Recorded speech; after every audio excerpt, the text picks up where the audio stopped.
આમ જોવો તો ખરા કેટલા બધા પબ્લિકો આવ્યા છે અહીંયા, બહુ જાજી જગ્યામાં છે. તો હેલો મિત્રો, સ્વાગત છે તમારું મારા એજી વ્લોગ ચેનલમાં. તો આજે જવાનું છે આપણે કોલેજે, તો ચાલો જ જઈએ. સાયકલ લઈને બસ સ્ટેન્ડે પૂકી ગયા, બસ સ્ટેન્ડ પાછળ સાયકલ પાર્ક કરી ત્યાં બસ આવી ગઈ, બેસી ગયા છે આપણે બસમાં. જવાનું છે આપણે અમરેલીના બસ સ્ટેશનમાં આવી ગયા છે. બસ સ્ટેશનની બહાર નીકળીને આપણે પગપાળા હાલતા થઈ ગયા છીએ કોલેજે જવા માટે. અરે અહીંયા કોલેજે આવીને જોયું તો ખબર પડી, અહીંયા તો 4 વ્હીલની લાઈન લાગી હતી. અહીંયા ડ્રાઇવિંગ લાઇસન્સની ઓફિસ નથી નખાણી ને ક્યાં કેલા કોલેજની જગ્યાએ.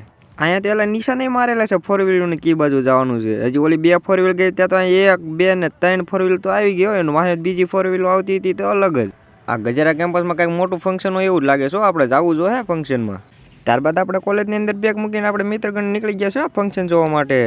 અરે આ કાર્યક્રમના ગેટ આવી જોઈએ ખબર પડી તો વડીલ વંદના અને વિજય ભવનનો કાર્યક્રમ છે. તો કાર્યક્રમમાં બહુ જાજી સંખ્યામાં જ છે. હો એમ જોવો તો ખરા, ખુરચીઓ નાખી દીધી છે બધી જગ્યાએ. તો આપણે આપણી જગ્યા ગોતી લીધી છે, બેસી ગયા આપણી જગ્યાએ. આમ જોવો તો ખરા કેટલા બધા પબ્લિકો આવ્યા છે અહીંયા, બહુ જાજી જગ્યામાં છે. ખુરચીઓ તો ગોઠવી દીધી છે ને વિદ્યાર્થીનો વાલી તો પણ ખુરચી લઈને બેસી ગયા છે. હલવાનું કોઈ નામ જ નથી લેતું. લાગે છે અહીંયા 10,000ની સંખ્યામાં વિદ્યાર્થીઓનો વાલીઓ આવ્યા છો અહીંયા.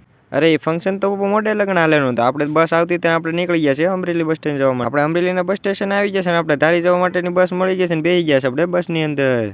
1.5 કલાકની બસની મુસાફરી બાદ આપણે ધારી પહોંચી ગયા છે ને આવી ગયા છે આપણે ઘરે કપડાં બપડા બદલીને આપણે જવાનું છે આપણે ઈટ ઊભી કરવા માટે. તો ઈટું તો ઊભી થઈ ગઈ છે ને જવાનું છે આપણે 4 લાઈનના ઘોડા કરવા. ઘોડા કર્યા બાદ આપણે આ કાર્પેટમાં મારવાની તે ખીલ્યું. તો આપણે લાગીએ છીએ ખીલ્યું મારવા. જો મિત્રો કેમ પણ જોરદાર આપણે કાર્પેટમાં ખીલ્યું મારી દીધી છે ને, લાગે છે ક્રિકેટની પીચ બનાવી દીધી છે ભાઈ આપણે. ત્યારબાદ આપણે રેકડી લઈને નીકળી ગયા છે આ રાખ ભરવા માટે.